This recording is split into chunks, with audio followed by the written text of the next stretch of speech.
Yeah, we were just talking about Dude, let's intro the guest. Oh yeah, I'm not here. I traveled 300 miles because I got lost because maps suck. Dude, we got... Let me give you a little piece of advice before we go too stuff. Put the zip code when you send your address. Okay. Because it's something I learned early in the podcast game, and that's very helpful. And also, I'm a complete dolt, and it was my fault and not yours at all. Oh. I was banking on a little bit on the fact that you'd been here before, but I suppose that night isn't Yeah. 3 in the morning, bar crawls to, come hook up. I don't really. Oh. Yeah. But yeah, dude, we have the legend. Yeah. Boston legend. Yeah.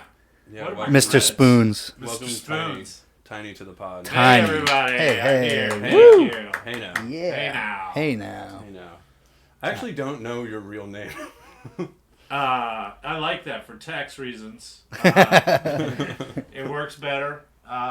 Aaron is my Christian name, but I'm kind of Jewish too, so I don't know what the breakdown is there. But Josh or something. Yeah. Jesus, I think. Kind of Jewish. Yeah. So you're only like partly in favor of what's happening right now. Yeah. No, I don't know what. Here's the thing. I learn my current events by going to open mics. Hell yeah. And if I hear a joke that's worth a shit, which I never do, I'm like, okay, I'll look that up, and then I'll read 2 or 3 sentences on the subject, and then I'll be like, well, the better punchline would be da da da da da da, and then I move on to my fart jokes. Oh. Yeah, that's a good way of going. I mean, I think most people, whether they admit it or not, that is how they interface with the news. It's just they read the headline, maybe the top 2 sentences of the article, and then talk about it with full authority. I don't do that last part, to be fair. Yeah. And without Jon Stewart, our whole country, or my whole country, is lost. Dude, I just watched his comeback episode. Was it good, though? It was fine. It was what I expected it to be. I mean, it's a network TV show. You can't expect the same kind of like unbridled commentary that you'd find on a podcast. But he's still smart. He's eviscerating both sides. He went after Biden's age like the entire time. That's like, the whole thing. You know, if Bill Clinton ran today, he would be younger than Donald Trump and Joe Biden. The funniest thing Stewart said was, like, these guys are both setting the record for presidency's latest in life, which was previously set by both of them. Yeah. Like 4 years ago. It's like Michael Phelps, but of elderly presidents. You know what I mean? Yeah. Yeah, it's... But yeah, I mean, my whole contention with, like, the political commentator, like, comedian political commentators is they get so predictable because you know what their politics is. So whenever they bring up a topic, you know what they're going to say. But with Stewart, like, it really seemed like he's making an effort to be middle of the road, which is, all you can really ask for. Yeah. It's not John Oliver. Right, John Oliver, who I think at first was kind of like that, and then he got so pigeonholed. Like, I can't watch him anymore. Or Bill Maher is definitely one where you're like, is this a meeting? Or are you set right now? Or I don't know. Mars kind of grown on me over time. He goes back and forth. He does, but do you know what I mean? Though it has like a rally cadence almost or something. I don't know. It doesn't. I don't know. I feel like I'm just waiting for him to say "raise your flag," whatever that flag is. I mean, his audience is so faithful and locked in. Yeah. I would imagine his stand-up is terrible. You know what I mean? Yeah, like, and I know he does 5,000 seats in Oklahoma City, where you would think he would. Yeah. I think he's doing a residency in Vegas now, which is weird because I thought he was rich. Like, why would you do that? That'd be the ultimate gig, don't you think, Kenny? Oh, that would be a great gig. Yeah. Especially for a degenerate gambler like myself, dude. That would be sick. How much did you lose this week? Not anything. Nice. Yeah. Go Chiefs. I actually enjoyed watching the game. I enjoyed it more than I expected to. The ads is something I wanted to talk about because we were just talking about the Deadpool trailer. Yeah. And like my problem with Deadpool is the same as my problem with Super Bowl ads. Is I feel like they become too self-aware. Every single one of them is breaking the fourth wall. Every single one of them is talking to the audience about how much money the commercial cost and like whoa, it's Jenna Ortega and fucking like Meryl Streep or whatever on the same screen. Holy shit! It's like, I don't know.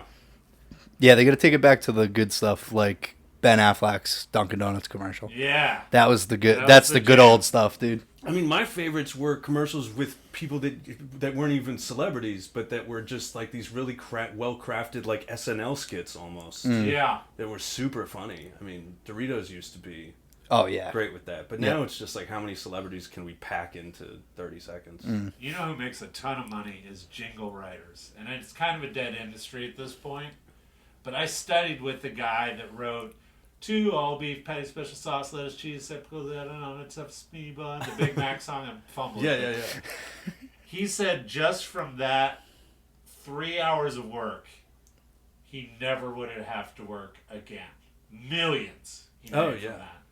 Dude, not as good of a story. Well, like, not as happy of a story. You know who wrote the ba-da-ba-ba-ba for McDonald's? Pusha T. Fucking Pusha T. Really? He didn't get dick for it.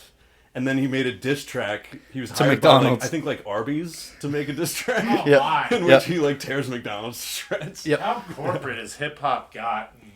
You know, you're getting an Arby's diss track. You know what I mean? Fuck Walmart, it's Kmart diss track. You know? It's like, damn, dude. Where are we? Yeah, we talked about that a little bit a couple episodes ago. How, like, you have these guys whose like whole thing is they proclaim to be gangsters, but now they're like doing ads for no, and you get cashing in, you know, but there's something definitely about it kind of robs the art form though, in a way, if you call music an art, which I don't but or comedy for that matter. Really, there's only one art form. It's a guy with a paintbrush, but or girl. You know, I'm not sexist. I'm woke. Really, music? You wouldn't say music? I mean, like, I know how the sausage is made, and just like anything I'm good at, I can't really respect. You know, it's like I love tennis because I'm terrible at it. You know what I mean? I'm like, how do they do that?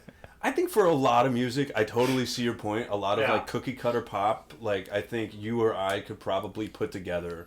I absolutely could. Yeah, for sure. But I think there's some real artistry still happening. There's some original creativity. I think what it is for me is I went to music college.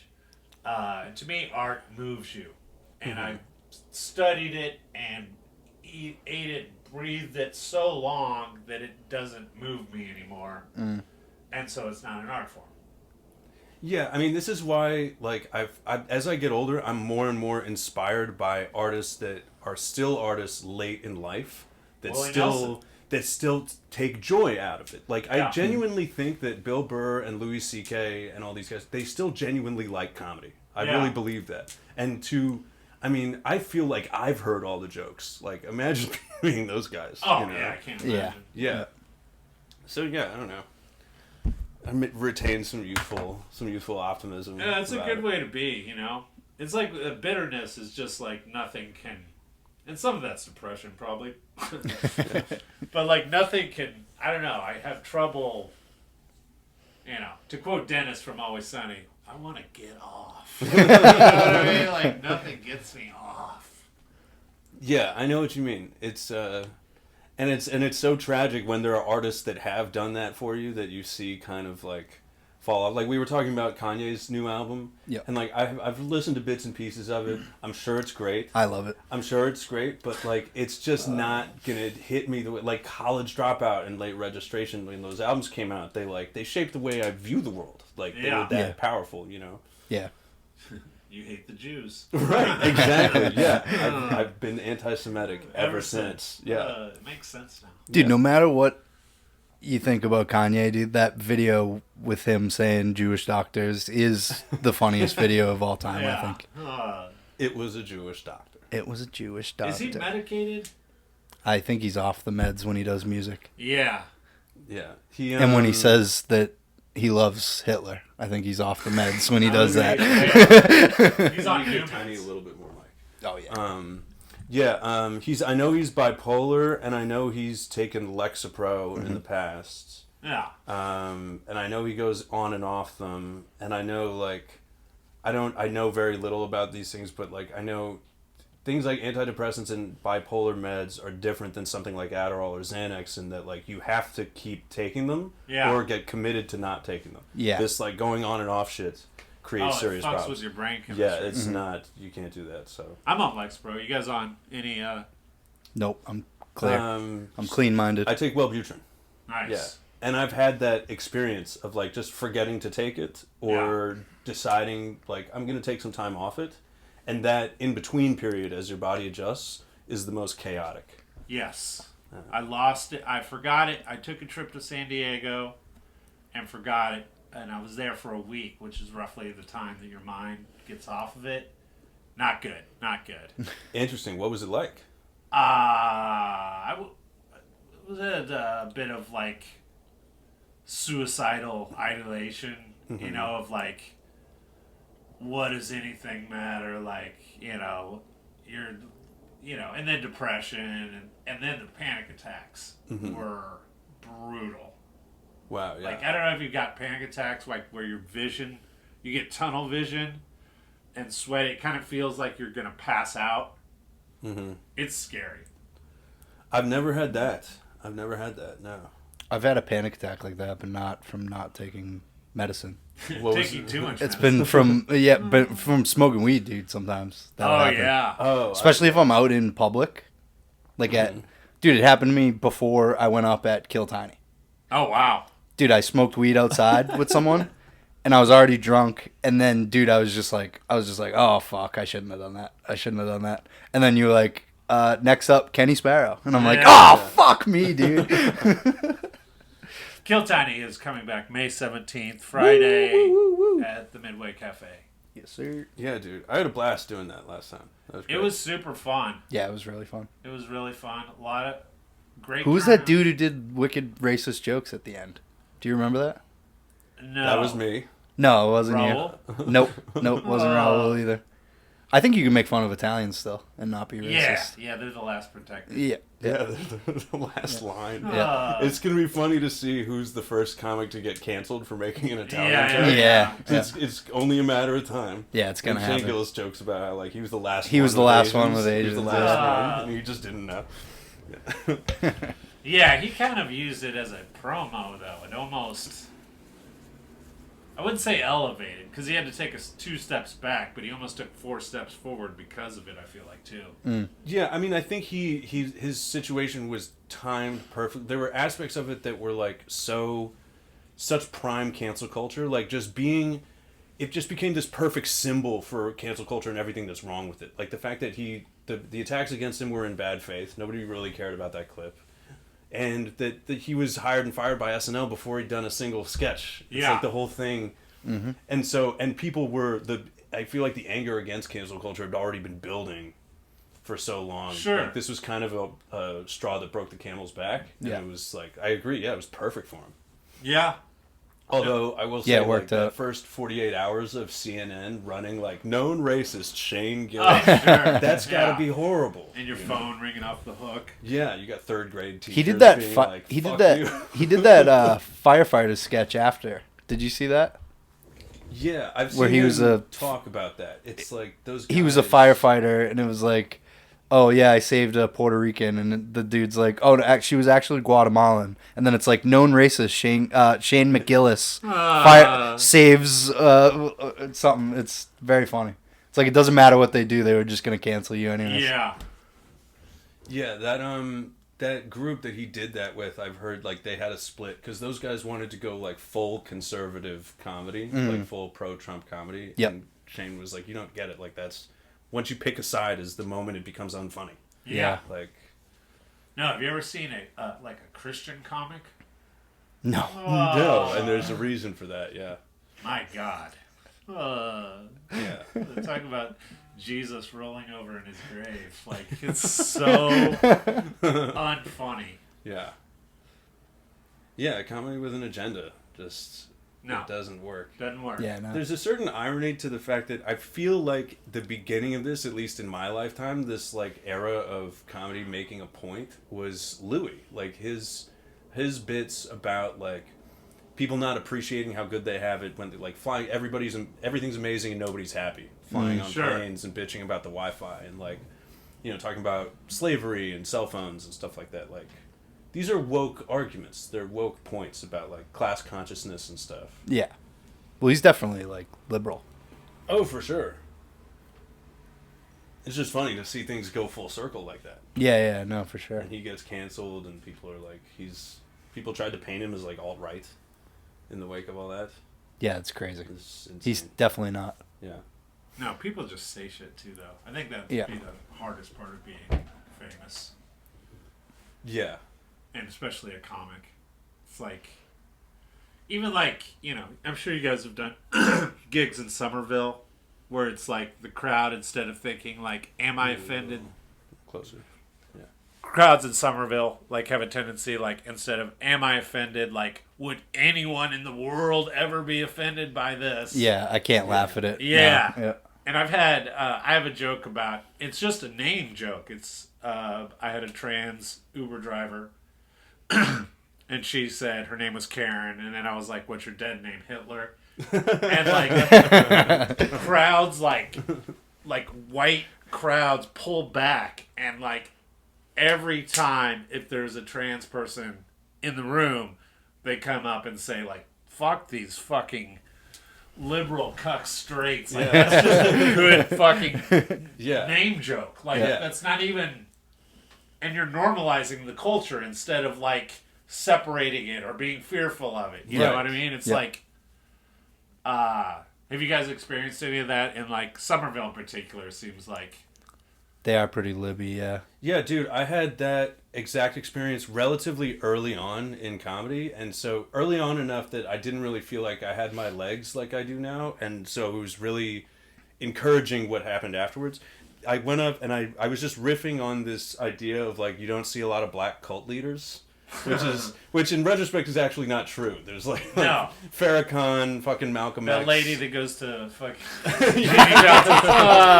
NAACP, baby! NAACP. Shout out. Yeah, we talk about her in every episode now. We go. need to go an episode without that. But anyway, I had been watching a bunch of like documentaries about like Nexium and all these things, and I was like, where are the black cult leaders? And it wasn't even a remotely racist joke. There's no stereotypes being played on. There's nothing. Sure. And a white lady stands up and starts yelling at me to get off the stage. You shouldn't be saying these things. Blah blah blah blah blah. Midway, so she says all this stuff. I'm kind of in shock. I'm not good enough at comedy to deal with this situation. And a black dude just yells out, I guess you can't make those jokes in front of white women. That's hilarious, It brings down the entire room. Yeah. And she fucking left. Yeah. She fucking left. And it was like... That's so good. That's the whole thing right there. It's like the person who this is about is never the one who's offended. Yeah. Yeah. Never, actually. Almost never. Yeah. No, I have a joke about playing a black club. And the limited amount of African American audience members that have seen it, it kills them. Mm-hmm. And same type of deal of like a white woman being like, you can't say, like, and it's like, you're not the one that would be offended if you were offended, and those that would be offended love it. Right. Yeah. Yeah.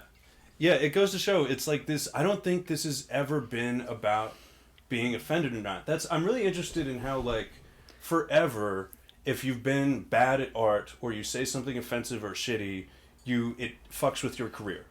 And that's always been true. And then suddenly, out of nowhere, people start calling it cancel culture. Because I think they notice that there's something changed, something different is happening now. And I think it's that. It's like people taking issue with things that have nothing to do with them. Yeah. It's more thinking that someone would be offended by it than actually being offended by it. That's what I hate. Yeah.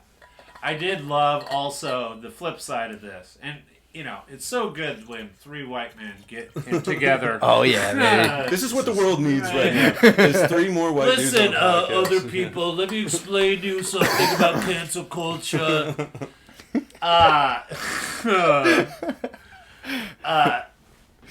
Fuck, I forgot my point. But yeah, no, it's I remember. The Anthony Jeselnik interview I saw months ago. where there is I see right now where it's like, yeah, we're gonna need a round over here, bartender, if you Sure. don't mind. I think that's the last of it. Well, maybe a little soda water if we Oh, could. sure, yeah. Sorry, I don't mean to. No. Go ahead. Is this the interview with Theo Vaughn? It might have been. Basically, he said, and I agree with this from what open micers I've seen, and not across the board, that the joke is I'm saying something offensive. I'm not well crafting something. I'm not. Yeah, it's just getting a rise out of people. Yeah, Really is which what you're to going me for. is like grosser than anything. Yeah. Well, Yeah. back to that dude who did one of the last sets at Kill Test. That's what he was doing, if I remember. I mean, I was shit faced that night, so. Yeah. But I remember people like being mad, and you, Angela, and Rob were both like, "What the fuck was that?" Yeah. I think there was someone. And Angela and Rob were just being nice all night, so like them being like, "What the hell?" I know what you were talking about. He was like rattling off like one-liners. Yeah, that but it were was all like just, offensive lazy, stereotypes, just pretty lazy, much. hacky race Yeah, jokes. yeah. I do like having the get the broom portion. Yes, dude. Yeah. I do like the get the broom aspect of Kill Tiny. Yeah, that was great. Because honestly, like people could bitch about like, oh, I'm not getting my free speech. If I don't like what you're saying, you're done. And I like there is no democracy, there is no free speech. This is fucking my thing to run if I don't like it. And it's not like I'll like dislike something just because it bombs. Like I'm talking about like if I feel like you're just wrote inward on a page 6 times and like that's your set, like get the fuck out of here. There's people that like are actually my friends that like are taking this seriously at very least, and find a mic that does want it. You're not welcome here. Yeah. Yeah. Yep. And if that's considered shitty, then don't come. Yep. Well, you can pay to come, watch the show, and then leave for the open mic if you want. Well, we've talked about this with like, like Raul hosting various mics and like harassing the comics throughout. It's like, yeah, it can be annoying, but at the same It's so time, fun, it's dude. I love it. it's I love element it. of quality control Yeah. that otherwise wouldn't happen. Yeah. Because the average person is just a supportive, nice person that wants to help out or Yep. doesn't want to get involved. Raul yelling "ew" at you when you tell a joke is it eats you from the inside out, dude. Ew. Well, it reminds me of all the stories I used to hear, like on podcasts, about how Boston comedy used to be, where if you were telling a hacky joke, Patrice O'Neill would like literally throw something at you. Yep. Yeah. That's the kind of quality control. Yeah. I think there's a middle ground there, though. Yeah. All right, rest in power, Patrice, but Yeah. you went a little far there. NAACP knows him actually. Oh, yeah. He's going to tell him not to go to Jeannie Johnson, which is very disappointing. I thought he was gonna show up, dude. Yeah, God damn it. Yeah. Fuck. Yeah, what do you think about the state of Boston Con? Have you guys done shows or mics out of town anywhere? Like out of New England? New Hampshire and shit. That's it though. I'm trying to go to Austin in April, Oh, that'll be fun. so that'll be my first like comedy outside of Mass. Yeah, I did a show with El Kennedy in upstate New York and an open mic right afterwards. And the open mic I felt like was a better representation of their scene there because it was like very comic heavy. People had some really good sets. And Yeah. it was at like an actual comedy club. Oh, sick. Cool to see. It's like Where'd you go? You were in Albany? You were in we went to the shows in Schenectady and then we drove to Saratoga. okay. Yeah. It was great. Yeah. I liked it. Yeah, gave me faith about it because it's like. But And also, L's cool as fuck. L is cool. L is cool as fuck. She's awesome. Yeah, but it also like they're doing well, but like we're a major city. I feel like we should be doing significantly better than that. Oh, I'd say we are. Where's their Sam J for one? True. Good point. I mean, how many years has it been since Sam J came out of the Boston scene? She was here when I started. So I'm gonna say Probably 6 or 7. 6 or 7. What was her trajectory? Did she go to New York? Did she win a festival? How did she like? She, well, in the book I wrote, Or was it My Life with Sam J. uh, I think she just went to New York and just hit the, grinded, for lack just of a hit better that term. circuit? Yeah. Yeah. Yeah, I don't know.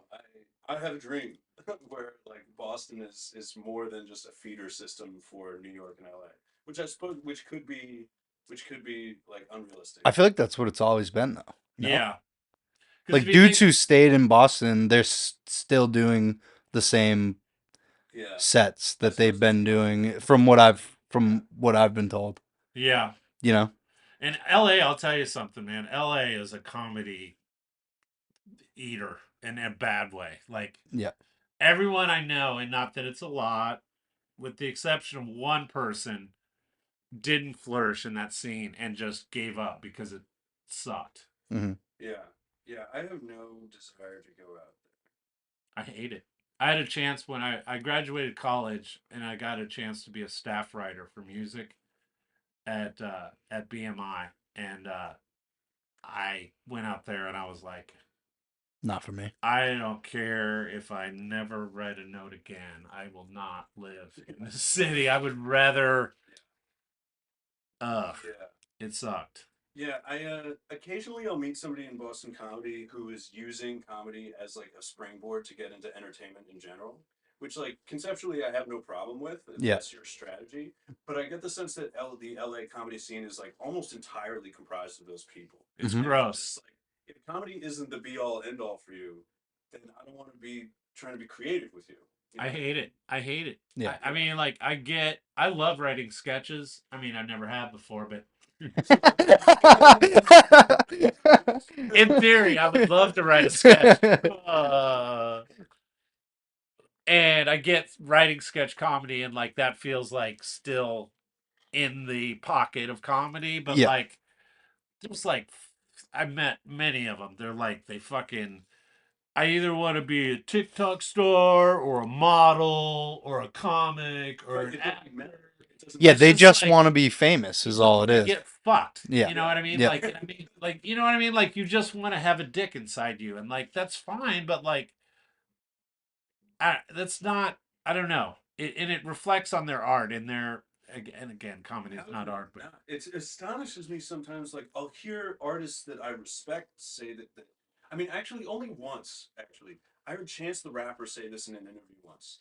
That before he started making music, he didn't know if he wanted to be an actor or a musician. He knew, but he just knew that he wanted to be famous. And I was amazed because it like his art really feels like somebody who yeah, cares about Likes to making do a it. living. Yeah. So it's like maybe some people are super talented. Maybe he changed his mind. Not his album with the album in his hand though. That album Oh, that stunk. one was terrible. But no, My wife. He was Borat. He was Borat that whole album, dude. I've He never heard. Borat it out I've real never quick, heard dude. that, but I will listen to it now. Uh, My wife. the mixtape trilogy he did was Oh, so good, it was so good. incredible. Yeah, I just didn't know. I guess I just didn't realize those people existed. I guess I knew about the Kardashians, but they do, and it's like I don't know. Like, we're all sad. Let's be honest. But it's like this. I'm trying to find happiness through fame. And since that is the happiness, whatever path I have to take to get to Yeah, it happiness, doesn't matter. Yeah. I'll get to it. It's like, having sex with a prostitute's not having sex. That's fucking your atonement. Like, that's not, to me, it's not the same thing. Yep. You know what I mean? Like, find something you're passionate about to get better, whether it's fucking cooking or fucking shoveling snow. I don't care Yeah. what the fuck it Yeah. is. yeah, But like this whole fame for fame's sake and like, you know, and I've done shows with TikTok stars. Some of them are good. I did a show with I can't fucking remember her name, but she's from New Hampshire. Fucking great comic. Uh but for the most part, the TikTok stars I've done shows with, they're a big draw and they've got nothing to deliver. Mm. yeah. I met a guy. I forget where what this context was. Oh, I think I was driving Uber, and one of my passengers was talking to me about comedy, and he just went to see the Be a Man guy live Oh, at a okay. concert. Yep. You know the TikTok guy? I don't. So there's a guy on Boston, be a TikTok. man. He's very funny. He just does the same joke over and over again. He'll just say like this very, toxic masculine thing, like never discuss your feelings, hide them until they come out in a fit of rage. Be a man, and like just a very different versions of that. I do And know Noonan opened for that guy once. I feel like, the fact that that guy is touring is wild. Yeah. yeah, It's so wild that it's just The fact that Will, a better comedian, is opening for of him course. is crazy, dude. And Will's probably stoked to do it because it's a Y- fucking huge. it's room. a Yeah, great yeah, yeah. opportunity. Yeah. But like that guy, realistically, how much staying power is that guy gonna have? Like people are gonna get None. tired of this bit, and then he's just gonna go away. Yeah, But is that what he does for his stand? He can't just do that for. I don't know. He can't do 45 minutes of be a man one-liners, dude. I took a shit in a box. Be a man. Yeah, Just like yeah. everything. I made my bed the other day. Don't make your bed. Be a man. Sheets. Let them develop black mold. Be a man. Yeah. Beating off is gay. Be a man. Did you go to high school with anyone that was that dumb? That there was like two dudes in my high school that were like, "I'm not gonna beat off. I'm not gay." I'm not Like, touching. I'm not jerking someone's dick. Yeah, what are you, a fucking idiot? yeah, Also, that's all I do. I'm 16. yeah. You know what I mean? Yeah. Like, I don't know if I've ever. I'm 29. I still yeah, too much, yeah, dude. beating that thing like a rope. Yeah, too much. Speaking of which, they said there was going to be 7 to 10 inches, and I was as disappointed as every woman that Kenny's had sex with. Like, what the fuck? Only an inch? Only an inch? This is a light dusting at best. I made that joke on the way here. Thank Yes. you, audience. Yes. Got him. So what else is up? SWAT team Call of Duty guy. We can talk about that. That was fun. Yeah, sure. I don't know why this story resurfaced, but and apparently there's a Netflix documentary about it. Like a kid was getting into a fight on Call of Duty, as you do. Yeah. And called in a SWAT team. He was disciplined for this, and then I think he spent some time in like juvie or something. Yeah. He gets out. He does it again immediately. Ah, But this time, the person he did it to gave a fake address. He gave the neighbor's address instead of his own. Yeah. So the SWAT team goes to his neighbor's house, bangs on the door. This unsuspecting, just neighborhood man yells through the door, "What the fuck are you doing?" The SWAT team shoots through the door, kills the guy. And the kid who called it, is now serving 20 years. Yep. Now, as of like 2017, again, I don't know why the story resurfaced. It's because the other kid got. I think it's because the other kid got jail time too. The kid who gave the fake address. That's what it looked like in the thing. Yeah. wow. What? How do you just call a SWAT team? I mean, could I call a SWAT team to kill Raul? Because I've been wanting to. Well, this is part of Love you, Raul. This is part of what's amazing about it. I mean, like, Raul just getting like, his face is like pressed to the floor with a knee on his head. Just being like, "Dang, you motherfucker." Yeah. I don't even own a PS4. Seriously, how do you call a SWAT team on someone? He said that he was being. Like Raul trying to convince SWAT team that he's not the bad guy in the situation. Like, He does look like someone that would kidnap someone too. So. the whole time. Yeah. I saw Raul just 2 blocks away. I'd be like, "Oh yeah, that's our guy." Like that's Yeah. I do not have the microfilm. He immediately reverts back to Yeah, right. to the roots, dude. Like the kid. I mean, this is one of my favorite parts of the story is that he pretended that he was a hostage under duress.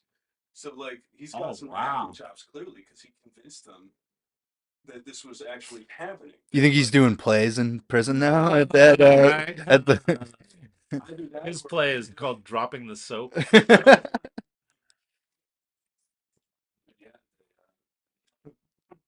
See, when I played Madden, be a man. Yeah. Hell yeah. If someone starts, I don't have my headset up, for this exact reason.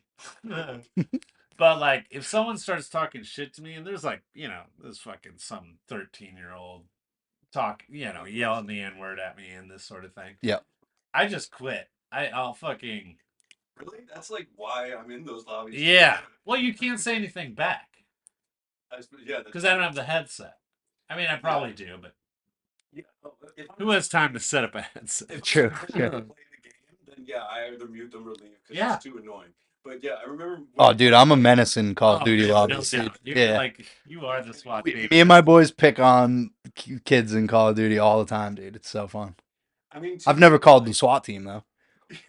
Just if we're playing Search and Destroy, a kid has 0 kills and 4 deaths. We go, hey, do you know my friend Owen? 0-4. Gets kids raging, dude. It's easy as hell, every time. Yeah, dude, my buddy John and I, we hadn't played Call of Duty in years, and we downloaded one of the most recent ones just to give it a whirl, and like we got into an online lobby, and the first thing we hear as we go in is just the N-word. Oh yeah. Oh yeah, you'll hear it in every lobby, dude. John made me so laugh. He just goes, "We're back, baby." Yep. Ah. Yeah, it's like it's just part of that. It's part of that game.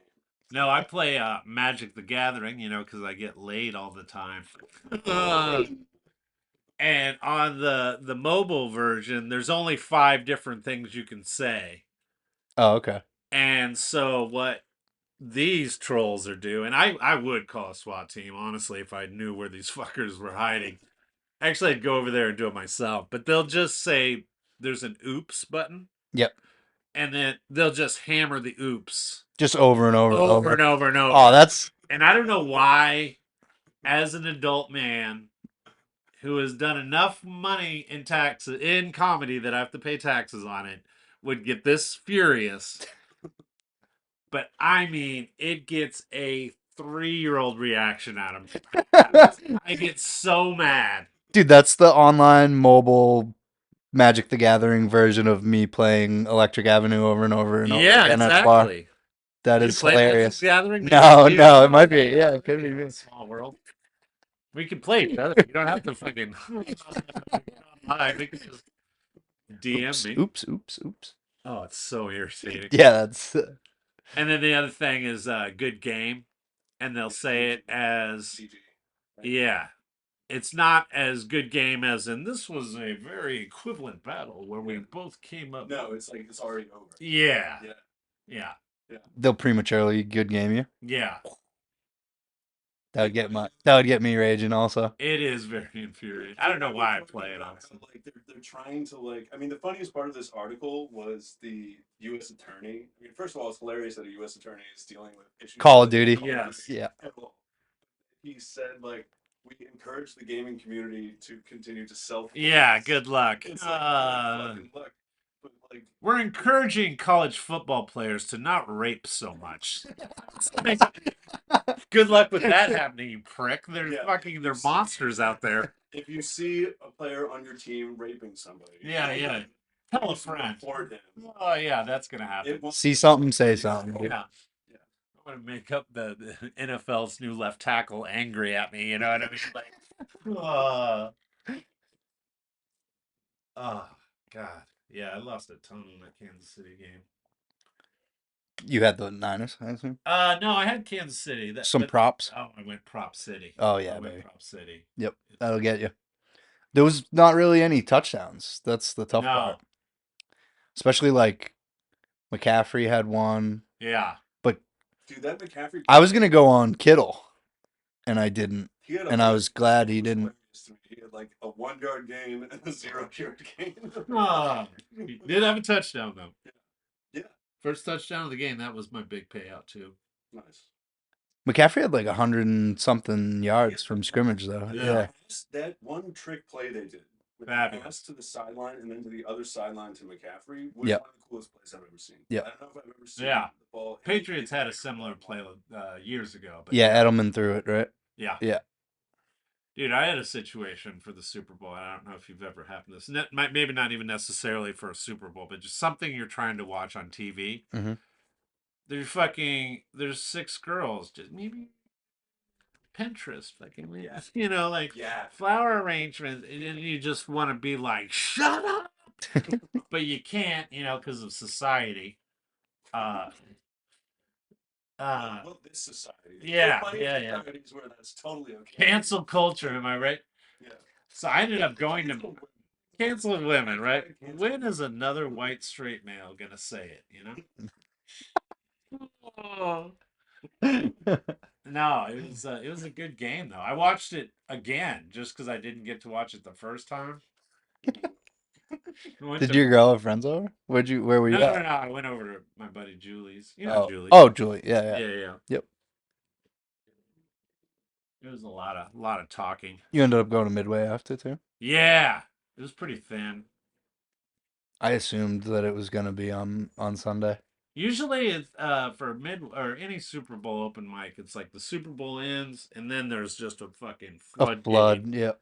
But I think maybe people got so drunk or like tired or whatever, they were Hmm. just like, "Fuck it." Yep. It was a good game. I thought the first half was pretty boring. But Yeah, I thought the second half, I thought overtime was fucking sick. Yeah, it was fun. yeah, It did feel Definitely a good like end to the game.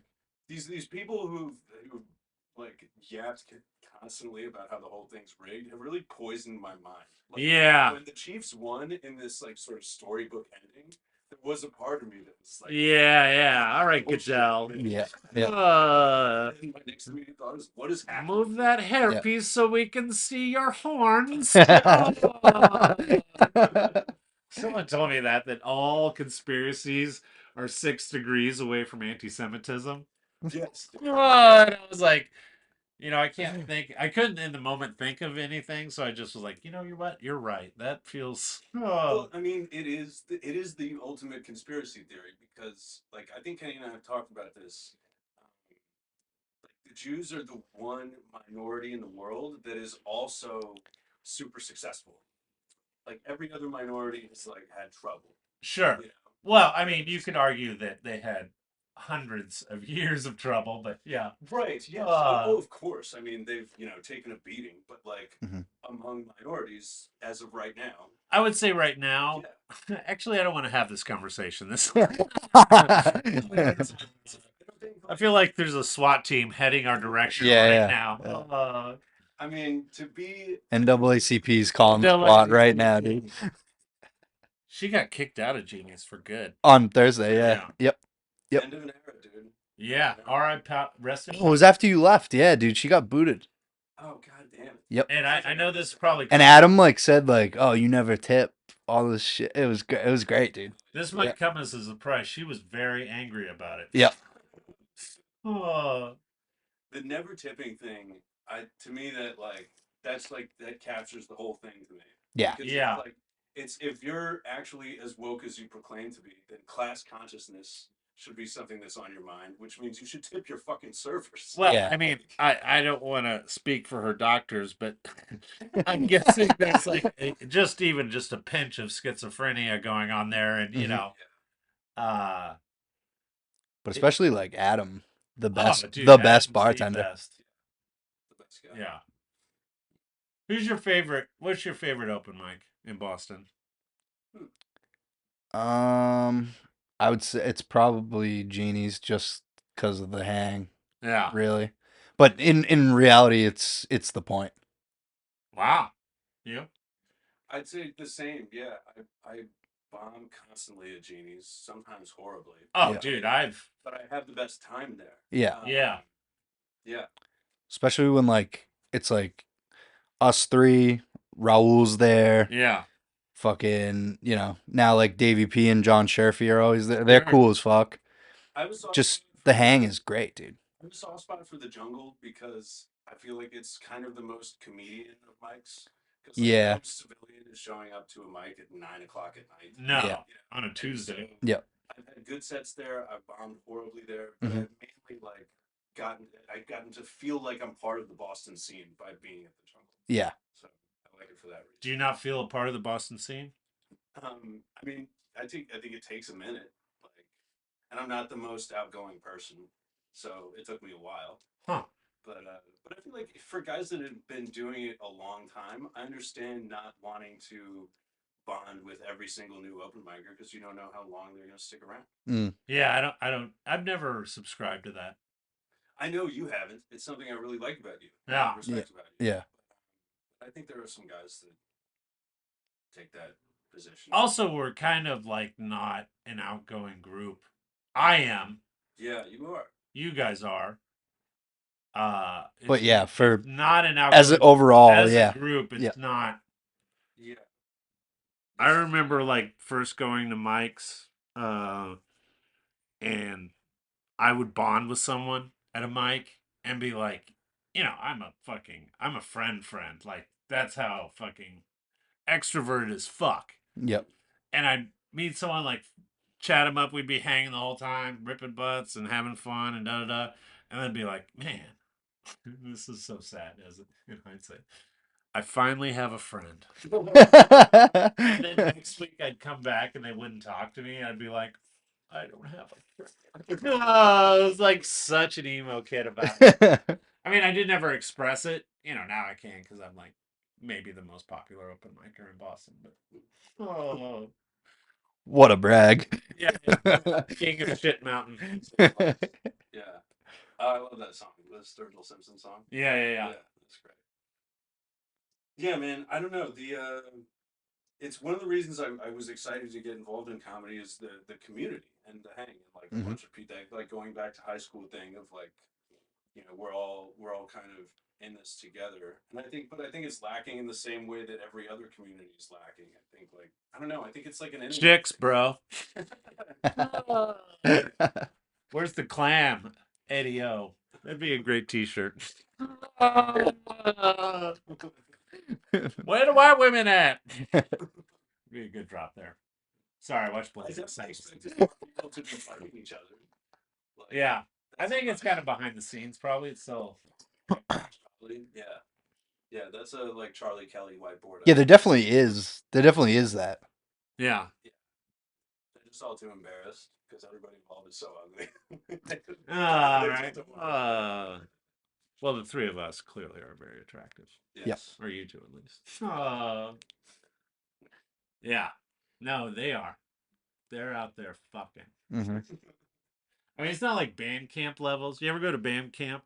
Anyone? No. My God. I've seen American Pie though, so Accurate. I can only assume. It is a fuck fest. And people that don't ever fuck, so they want to do it non-stop.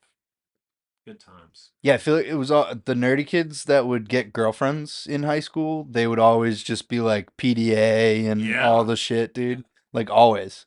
It's like they were so fucking. That's a movie or like a sketch I need to see. Some dude pretending to play the triangle so he can get into band camp. Just to get pussy. Yeah. I'm very serious about my craft. Mm-hmm. Yeah. No, there was these two band people, and one was albino. We called him Whitey. Oh fuck yeah, dude! High school kids are real creative with their insulting nicknames. Yeah, that's genuinely that made me laugh. Yeah, that's hilarious. No, it's hilarious. It holds up. Yeah. That's good stuff.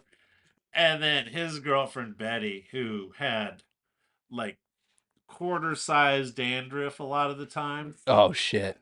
Not a looker. Mm-hmm. Early stages of gingivitis. Yeah. Horrible breath. Of course. But they dated, and oh my God, it was the most sweet thing. They were so in love, and maybe it was a lack of options, sure, but they were so in love, and I really appreciated their love while I made fun of them all the time. I was a high schooler, and that's what you do when you're fucking insecure. You're just brutal to everybody. Of course, yeah. It's your only move. Yeah. You have one play. And yeah. To ruthlessly make fun of. But yeah, dude, I had like I didn't fall in love until I was 19, and I'm so happy that I did because I caught teenage love. Yeah. Like that insane. You're just out of your mind. Oh, it's the best. Out of your mind. Like the cynicism of life hasn't crept quite. Not at all. Far in enough yet. Mm-hmm. Yeah, that'll be. It was a disaster of a relationship. We had no real compatibility. Oh, and it hurts so bad when it goes. Yeah. But those first few months, it was like being high. Oh yeah. 24/7. I actually never had my BM was my high school girlfriend Wow. from freshman year all the way through. I mean, I got pussy in between, but Clearly, that's why we're not together. But clearly you're a alley cat. How how long into the relationship was it when you? 7 years when we had him. Yeah, Oh, Yeah, I thought he was 7. going to ask how long till you were a scumbag. Oh, 7 months. Yeah, setting up the Freudian tripwire. Like, see what you slip into. What's a yeah, half of 3 months? 7 years. That's respectable. Yeah. Yeah, no, that's Very significant. yeah, It's no wonder you're so guarded. yeah. We've been broken up for longer than we were together now, which is weird to me. Yeah. Yeah. Let's change subjects. This is. I dated this girl, Pam, for 3 months. 3 months. It took me a year and a half to get over her. And that was weird because it was later in life.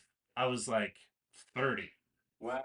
Mm, And like, 3 months is like water off this turtle shell's back, yeah, like, but with her, there's some of them that just really they leave a mark, you know what yeah, I mean? In a yep, bad way. yep. No, I was like that with the one after my BM. Yeah. She like was, yeah. We were only together for like probably 5 months or something like that. But Yeah. it was like, yeah, it was sick. And then it just came to a crashing halt. Uh this is crazy actually. She told me that she was married and that it was just a green card marriage and she wasn't with him. She didn't want to be with him. She was in love with me. Da da da da da. And then 3 months rolled around, and she was like, "I can't be with you because of the."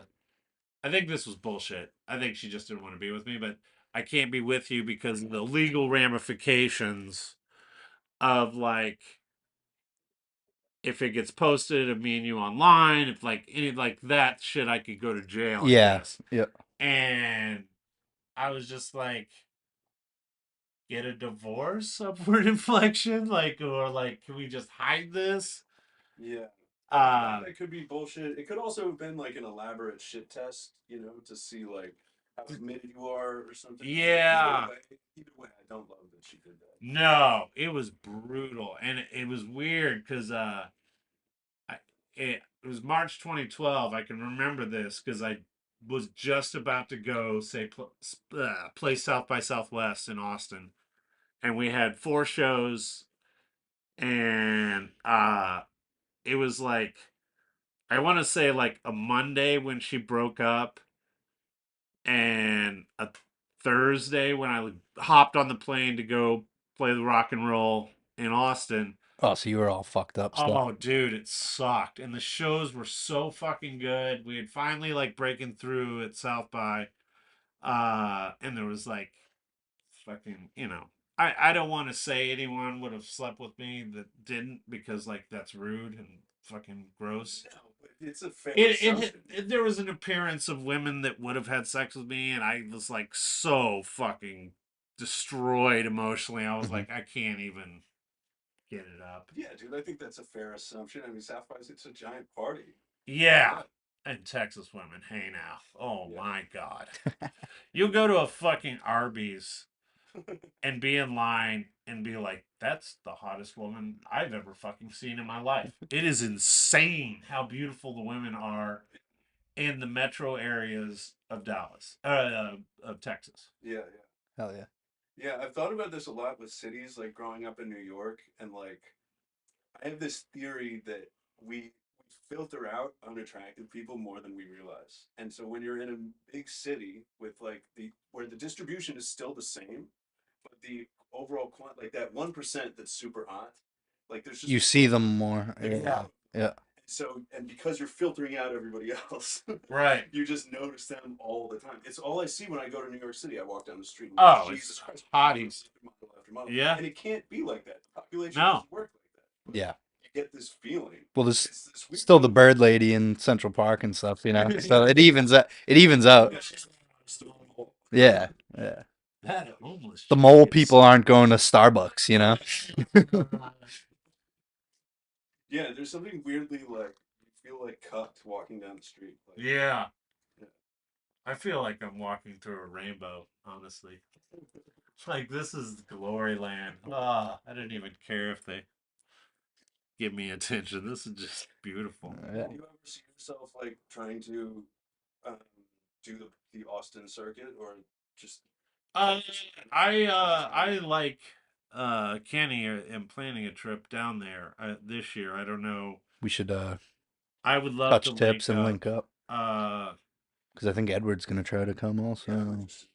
I'd also like I have a lot of not a lot, but contacts in San Diego, Denver. I'd like to hit all three this year. Hell yeah. Because it's like, you know, and if anyone's still listening, they're probably thinking, Tiny's real delusional, but you play the same clubs, you play the same areas over and over and over.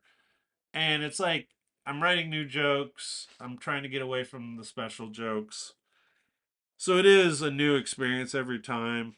But it does get a little bit stale. Yeah. And I do Well, for you notice- at least, I- right? Yeah. Yeah. And I notice when I get out of town, I am inspired to fire at a higher level. Yeah. Yeah, totally. That's how I felt going to Saratoga. Yeah. And performing at that mic. It was so exciting to be able to do like my like basic ass like greatest hits 5 minutes. Sure. Yeah. For a bunch of people that had never seen it before. Also, like I think I might have mentioned this to Kenny on the last spot, but I really like this thing Nate Bargatze said, which is that like once you get too comfortable, that's your sign that it's time to go. Yeah. You know? Oh, we did talk about that. I think that's accurate. Yeah. Yeah. Any events, we've done about an hour. Excellent. Well, Plug yeah. stuff. I have a special called The Spoons on YouTube. If you look up Tiny the Spoons, as the joke goes, you don't have to watch it. Just play it 35 times a day, and I will get out of my parents' basement. Wee. This This will come out on Sunday if you want to plug shows or anything. Yeah. I can't remember my shows, but the big one, of course, is Kill Tiny. Friday, May 17th, 10 o'clock, Midway. I'll be there. Kenny, others, more importantly, Kenny. Yep. Me, Eddie, hopefully will be there, just chilling, having fun. 10 o'clock show, Mike after. Again? Yep. Yep. Yeah, I'll come through the bucket. Sweet. And you know what? I'm just gonna fucking say it. Jackie won't care. I was in the greatest podcast of all time.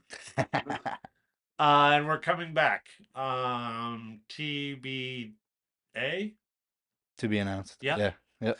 There you go. Tiny Hall's podcast returns to the air. Soonish. We're gonna have same big guest, not the exact same. Big guests, bigger guests. There's a lot of shit going down that I probably shouldn't be talking about. Fuck yeah, dude. Tiny Halls, baby. Tiny Halls. Thanks for having me on, though, more importantly. Our pleasure, man. I will share this. Do you have anything to plug? No. Premiere on Broadway in Somerville, February 29th. Tavern, March 7th. And Kill Tiny, Hell yeah. May 17th. Come through. Suck me off. Boom. Yeah. I Fuck. will share this on my, what do you call that? Instagram, Instagram. Facebook. Facebook. Boom. We got it. Boom. Boom. Hell yeah, dude. Hell yeah. What if I don't need it? There's something